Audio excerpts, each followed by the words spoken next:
Well, hello everyone, welcome back to the Canary room. You know where we are, you know who this man is. I'm pleased to say he's got changed because he was looking a little bit... Well, the words was I looked like a bloody tramp, didn't I? Well, I was going to say he looked like he was in the malt when I arrived, but he looks like he's finished for the show season. We are, of course, in the lovely Keith Ferry's, and I know what's going to happen when we put this episode out. A number of you will be concerned for Keith's whiskey cupboard.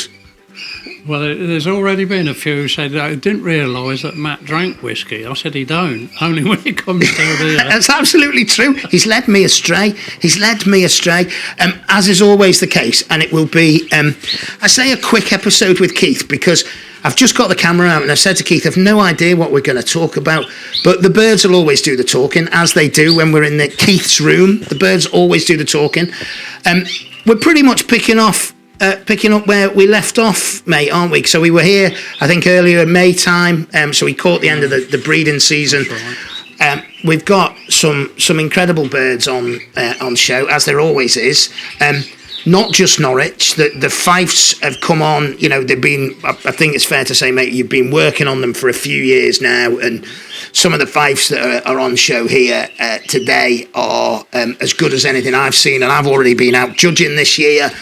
And they've done well on the bench for you. The Norwich have been out and they've done well on the bench for you. Sickening, really. He's such a nice fella. It's early days yet. It's early days. It's only one show, the National, the Stafford, and the East England with the Fife. But, just the one. Right. Just Birds the one. Are doing right. Birds are doing okay. So listen, you know what to do, everyone. Grab yourself a cuppa, sit back, and enjoy the show. We're gonna change things up a little bit because when we come to Keith, we always focus on the Norwich, and Keith has made his name, reputation for breeding quality Norwich. And don't worry, there are going to be lots of quality Norwich on show today. But I think it's fair to say, Keith, that over the last few years you've been working on a stud of Fifes, and this year, you know, I've been coming here, I think 4 years now, 3 years, I think. And, you know, each year I can see the progress. And what's clear from behind us now is that, you know, last year there was an outstanding clear yellow hen. There was a couple of other really nice birds. And this year there's some really, really, really nice birds. And you must be thrilled. Well, like you say, over the years, they've been improving, as what you said earlier on, a notch each year, and you can see it's gone up a notch this year, but overall the birds have gone a notch. I think it's all very well having the odd good bird or a couple of birds, but I think overall I've got a good selection of Fife to pick from this year. Yeah. And I have to thank where I've got my bloodlines from. It all started from on the darker side of it was the dark bloodline was Wayne Morton, and then Frank. Sanderson. Sorry, Frank, but Frank helped me out on the clearbirds, and then Adam Kendall let me have a really good clear buff cock. And most of these birds through here, although they've got some of the bloodline of Frank Sanderson's and Wayne Morton's, but they're all related to this one buff cock. Yeah. He's been doing well for me for the last 3 years. I've had 3 good seasons. The first year he bred 41, the second season 20 odd, and I think he bred about 15, 16 this year. Yeah. And you can see that line through him. Yeah. And I think the study's coming to how I want it to go. And I think that's the important thing. You know, often we need that one bird, don't we? I know if I talk to Gerald, he will talk about a bird. It was a red ring bird. I can't remember what number it was that he got off Tony Garvey, and that bird was almost the foundation of the success that he's had over the years. And Adam sorted you out with a lovely bird, and the evidence of it, I think, is behind. And I think what's really interesting, mate, is you say that you talk about this, and I'm always admire, whenever I come here, I always admire the quality of the birds in Keith's room. But it's not just the odd bird. And I think what you've got in the Fifes, and you say it's taken time to work to, but what you've got now is quality in volume, and quality birds should breed quality birds. Well, I mean, a couple of lads who have steered me in the right direction, and because of a Norwich being a bigger bird, my eyes tend to go for a bigger Fife. But the two lads, the major brothers, Mick and Patrick, have steered me in the right direction because the Fife is 4 1/4.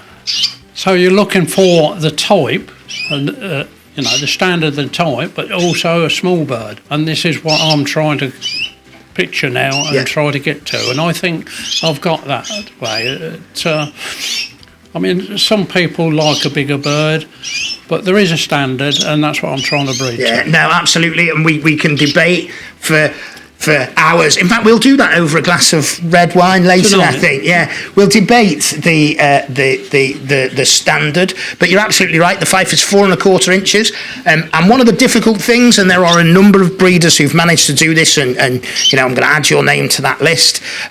One of the difficult things, as you know, is to try and get type on a small bird. It's easier to get it on a bigger bird because you've got a bigger canvas to work with, but on a smaller bird to get that type is really quite difficult, and you've done it. And across here, I think you mentioned East Anglia, best champion clear, best champion 10%, and then best 10% in show and best clear in show as well. So well played. Yeah, well played. An incredible achievement.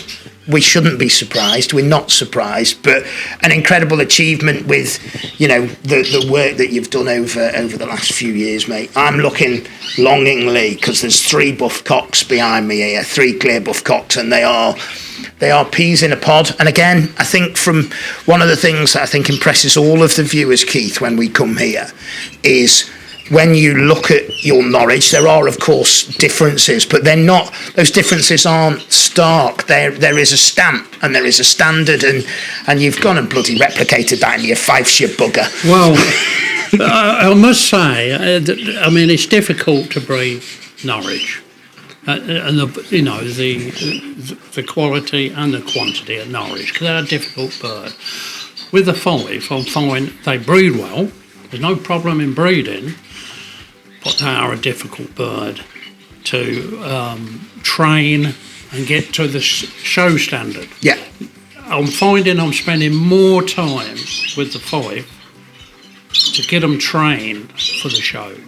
And I've never known a bird in my life to change from 1 minute to the next. Where if you've got a good Norwich, generally stays good. It'll always look good. But with a Fife, it can look perfect up on the stage, and half hour later it's gone down.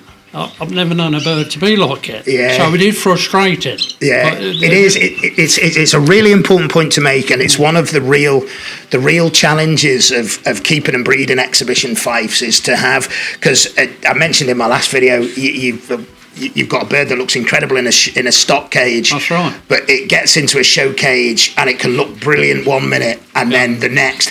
And particularly as well, I find with the smaller birds and the smaller typey bodied birds, they can go to rubbish very quickly, and they are really bloody frustrating. Well, I gave a talk a few weeks back at a CBS club, and I took 2 or 3 Norwich and I took a Fife. And I thought at the time it was my best Fife. And like you said, it looked lovely in a stock cage. I put it in the show cage, I put it in the bag, took them all up there, pulled it out. It was as thin as a rake. It was like an Irish fancy. And it stayed like that all night. It never settled. And I can remember this fancy come up to him and he said, "I bet that bird looks better in your show, in your bird room than on this table." And they were quite right. Yeah. It's always, unfortunately, with the Fifes, it is always the way. But we'll have a zoom in as we've had this conversation. We'll look at some of them as well. But they are.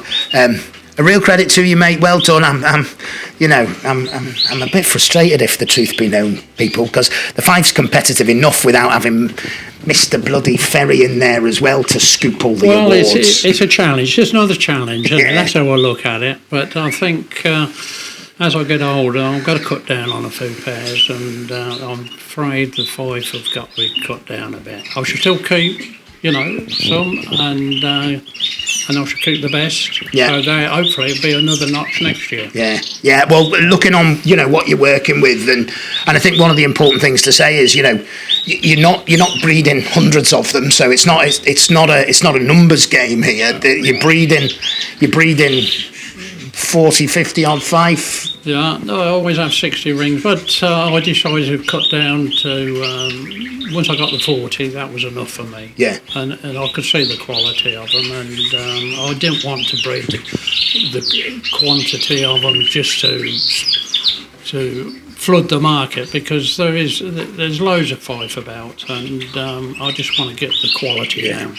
And it reminds me, and it's a chap that we've lost recently, a chap who is from the Midlands, a chap called Albert Clamp, who Albert used to breed 60 birds every year. He never went into big volumes of numbers, and he always did very well. And I think to produce a small number and to have two special winners from 40 birds, that's a real achievement, mate. Yeah. Well, I think the thing I find with the Fife, there's so many classes, and that's a problem. So you want to be showing as many as you can in as many classes as you can, which means you've got to breed it. You've got to have all the sorts. You've got to have your clears, you've got your 10%, you've got your variegated, your heavy variegated, your greens. And if you ain't careful, you can have 50 pair there just to breed birds to go in those classes. Yeah. So you've got to, for me, the clear birds and the variegated birds I like. Yeah. And they've done you well. And you've talked about, we'll get on to the Norwich now. So you've talked about the colours. So we'll have a little look, because the last time we were with this gentleman, we were talking about recreating a white line and doing something with his greens. And the bugger's done both. Well, mate, we talked over time, and I think one of the things, this is our 10th episode 10th episode of Keith Ferry, Norwich Canaries, but we talked across a couple of the episodes about, you lost your white line, and then you got a bird back in, and you've been focused on trying to recreate your white line, and the fact that I look in the cages behind me and I can see 9 white birds would probably suggest that you're well on the way. Yeah, well, lucky enough, a good friend of mine in Germany, Frank Tonjes, who had whites off me in the past, sent me a nice white cockbird over, and that has set me up. The first year I didn't breed nothing really from him, but this year he done the goods, and I finished up with 7 youngsters, and at the top there's 2 flighted hens, and they've come on well, and I'm well pleased with them. So I'm back in with me whites. Back in with his whites, and I think we're talking about because I know a lot of fanciers, Keith, particularly because the bird is all about feather, and I know a lot of fanciers, and I think particularly, good friends of both of ours, Nick and Annalane Barrett, they use that white feather in their pairings to keep that feather quality going through. And is that I've seen some of the birds that are non-visual white, that are bred out of whites, and they've got superb feather quality on them. Well, I mean, some of my best feathered buff cockbirds, or buff hens, come to it, are from the whites. They give you that feather quality. But again, you got to know what you're doing with the whites, because a lot of people think, you've got to breed white to buff. But even in the whites, you get yellows and you get buffs. And if you ain't careful, if you're breeding a white buff to a buff bird, you're only going to breed feather. So it's knowing and understanding what in the white, what is yellow and what is buff. Yeah. And you can see that in the wingtip. You can see if it's a yellow bird. You can see the quality of the feather if it's yellow.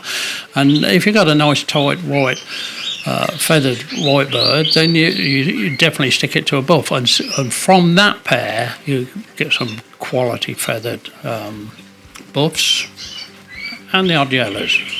But you'll see some of the young clear buff cocks here, what are bred from these whites. And you've already got you saw one around there. Got my eye on a couple, let me tell you. Yeah, they can improve your feather, definitely. No, superb. And the greens, well, you had best green at the greens at the National. I did have one pair of greens here, and again they come back from my friend from Germany. He sent me a pair with that white, and the first year, but I think because they come from Germany into here, they didn't settle last year, but they settled this year. The white cock done really well. I'll put him with 2 ends, and he done really well. And you can keep him on with the whites. You can have a nest of chicks, and there might not be a white in there. Or if you're lucky, you can have more whites than normals. But you generally find there's a lot of normals bred from whites. But going back to the greens, yes, I had this one pair, and they settled down. They did look well. And the first round, she laid 4 eggs, and I think there was 2 fertile, 1 didn't hatch, and I just had the 1. And then I lost the cock. So no more breeding of greens from that pair. But I did rear this one, and it is an outstanding bird, and it did take best green, although I only bred 1. Bred 1 and took best green. I mean, and it is an outstanding bird, isn't it? And you look at it. We've got a picture of it in its stock cage here, but it just looks. It's not a big bird, but the feather quality of it for a buff cock, young buff cock. It could next year. It could go back to the mother because that's a yellow. But what I will try to do is I'll try to bring a pair in. So yellow end, buff cock again. So the fresh line will go, fresh bird will go with the flighted yellow end, the buff cock, and then a young yellow hen or something go with this cock. Yeah. Get the greens going again. Yeah. See how we go. Yeah. Feel like we've got to come back, everyone. Episode 11 on its way soon, and I must just say, and we're going to interject it here, and then we'll go over and we'll have a look at some of the other Norwich. But you've been dabbling as well, haven't you? We know you've been very, very honest with all the viewers about that. Using feeders for the first round. We've seen Norwich feed really well in this room, and I know that's important to you. But you bred some bloody lovely, very attractive feeder birds again. Well, that was partly from the help of you. Let me have a couple of grey wings, which went with these clear birds. So there is some crossbred ones there, which got some lovely colour in them, haven't they? And then another friend of mine, Darren Ashpole, let me have a cock lizard. And they've gone to one of these clear crossbred Norwich cross feeders, and there's a clutch of youngsters there. Look nice, don't they? Yeah. No, they look smart. They do. Yeah. They do. We'll admire them. Even his bloody feeders look nice. Everybody. Well, they come through the molt well. I mean, these little birds do come through the molt quicker, and they do look attractive. Yeah, definitely. Certainly do. So you mentioned it at the outset of the show, Keith, that particularly the Fife as a bird to train is not without its challenges for the show bench. No, definitely. I mean, I tend to spend more time, as I said earlier, with these Fife in and out of the cages. I hang the cages. I mean, that's the first step, hanging the cages on the front of the stock cages so they get used to going in and out. And I like to see them, when I want to take the cage off, is that they come into the cage on their own will without having to use a stick.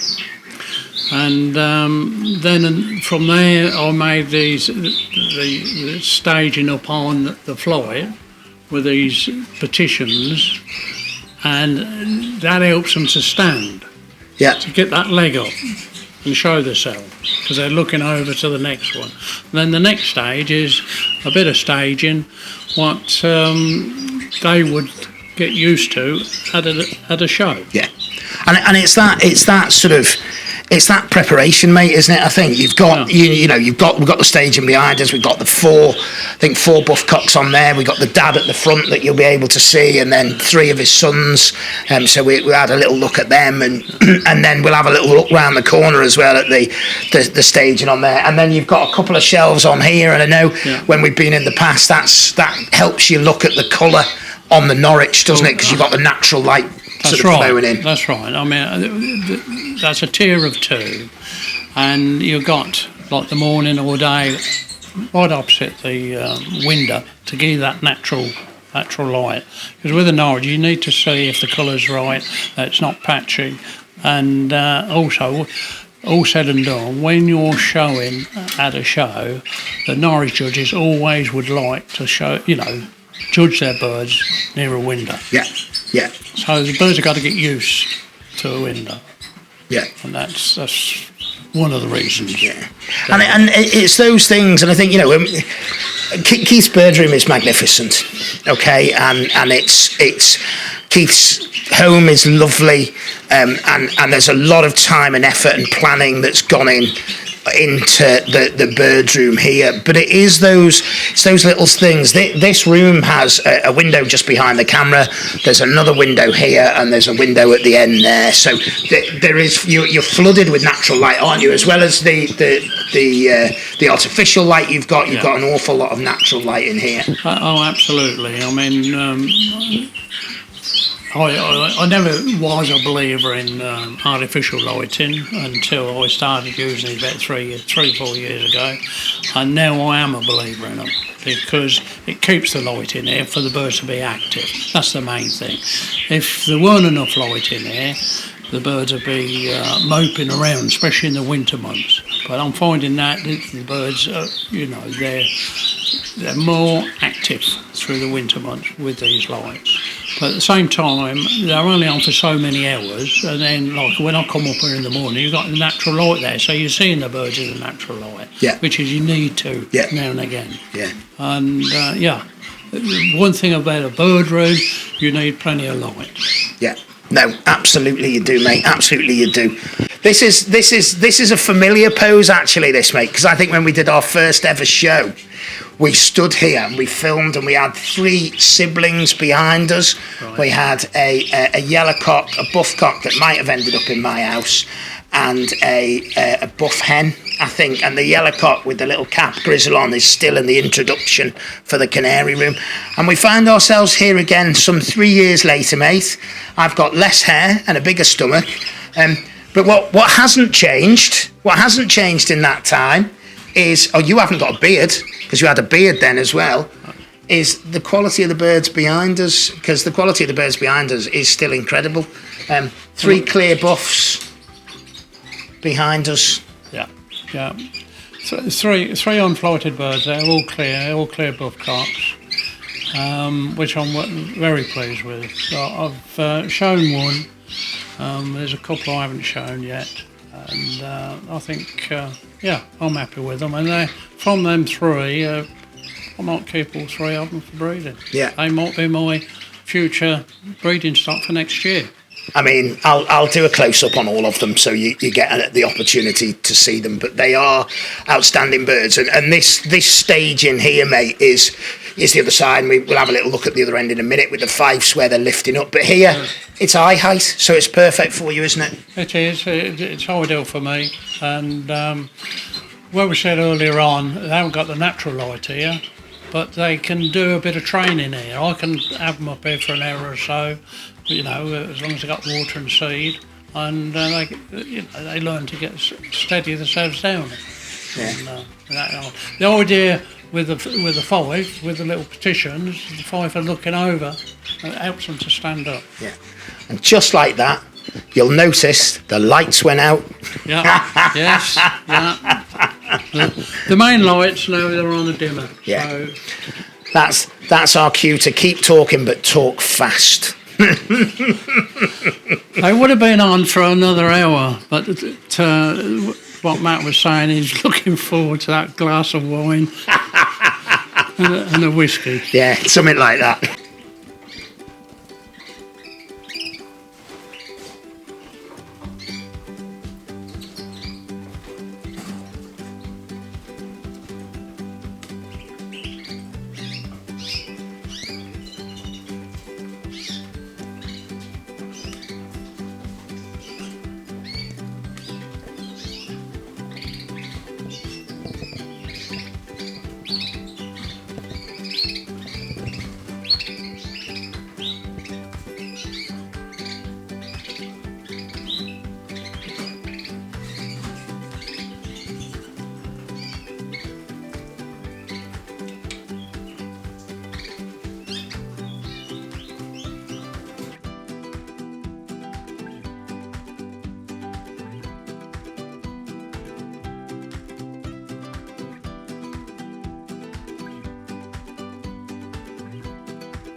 Well, I tell you what, the lights have gone. It's dark outside. It feels like it's almost time for a glass of wine. I'm sure it is. Or two. Yeah, could be. Or maybe not two. We don't know, do we? We might not have that many. Keith, we've just looked and just looked at some of the birds on the stage, and we've looked at the whites. We've looked at some of the variegateds, some of the clears as well that you've bred this year. And we say it a lot, and I am super lucky, and I know that. I get to travel around, and I get to meet wonderful people, and I get to see these birds in the feather. And when I'm putting the edit together, I'm always very aware of, do you get the true real quality? And of course, you can't see the real quality on film. You can only see them in feather. But take my word for it, ladies and gents, that the birds in here, we've talked a lot about Keith's progress with the Fifes, and obviously the Fife's a bird I know a little bit about. The Norwich is a bird I'm still learning, although I think I have picked out some ones that you liked. Is that fair? Well, I sent Matt round and asked him to pick what he thinks of the better birds, which he'd like to take home. And he's actually starting to get a bit of an eye for a Norwich. And he did pick some of the birds out I've picked. So, yeah, he's learning. I'm taking that. I'm taking that. But he's took 10 episodes before he realises what a good Norwich is. You cheeky bugger, yeah. You cheeky bugger. So over the course of the coming weeks, I'm not sure when we'll get this episode out, but you've got Hinckley and Burbage show up next, which is a very important show for Norwich fanciers, and it was back last year, yeah. And we talked about it a few times. So the real hotbed, wasn't it, of Norwich fanciers? Well, when I first started in the 70s, that was the hotbed. That's where, if you wanted to show your birds and see what your birds were up against, that was the place. And I can remember going there 300-400 Norwich at a time. Unfortunately, that is not the case nowadays. But hopefully, in my time, we can start building it up again, because they are a superb bird. And I think that's one of the things that's really important. There's a couple of things I'll say here. One, Keith doesn't just take pride in the birds in the room here. When I came today, Keith was in the garage polishing the trophies that he won last year, making sure that they are immaculate to go back to the club. But I think one of the things that I hope that comes out of here, and I know, you know, we're building a small stud of Norwich in the Canary room, and I'm very fond of them. And you know, we may or may not bring some more birds from here. You'll have to wait and see in future episodes. But I think one of the important things, Keith, is it is a stunning bird, and to get back to those kind of numbers, you know, if this show can play any small part in that, but it's all about you and your advice and your generosity with your advice, which I think has really reinvigorated the interest in the Norwich, which is massively important. Well, it is. I mean, so when I first started, they are a different bird. They are a quality bird now, and we're breeding to a quality feathered bird. And that only proved at Stafford a couple of weeks ago when the Norwich once again went on and took Best Canary in Show. Because not only the Norwich judges like to see a good quality bird, so do all the other judges. And the Norwich seems to be standing out as a quality bird. Yeah, absolutely. I just hope that continues. Yeah. Well, if we've got anything to do with it, it will. And before we go, because many of you will ask, last time we were here, we caught on camera a 3/4 Norwich cock mating a bully hen, and good and bad news, mate. Well, it was. I mean, the first round was all clear. The second round, after what Matt said last time we come down, was on video that he mated with her, and that second round there was one fertile egg, and it hatched, and she reared for 3 days. But lack of experience, I left her alone, and she ceased feeding it, and I lost it. But we did have a canary bully for 3 days. So fingers crossed, the pair are still together, they still look good. Let's hope, with my experience of what I've learnt this year, we can do something a bit better next year. Feels like we're coming back, everyone. Feels like we're coming back. Listen, Mr. Ferry, we didn't know what we were going to talk about. We've managed to fill 40 minutes. Well, so. Brilliant. And I've enjoyed it. I've enjoyed every minute. God bless you. Yeah. It's always a pleasure. The lights have gone out. The birds are telling us now to get out of their room, go downstairs and have a glass of wine. So I think we've got to listen to the birds, mate, haven't we? Yes, definitely, definitely. And I wish everybody, you know, a good show season. And I look forward to meeting up with friends who I haven't seen since last season. God bless you all. Wonderful stuff. Listen, if you haven't subscribed to the channel, why on earth not? Wine, canaries, what more could you need? Until next time, everyone, take care. Bye.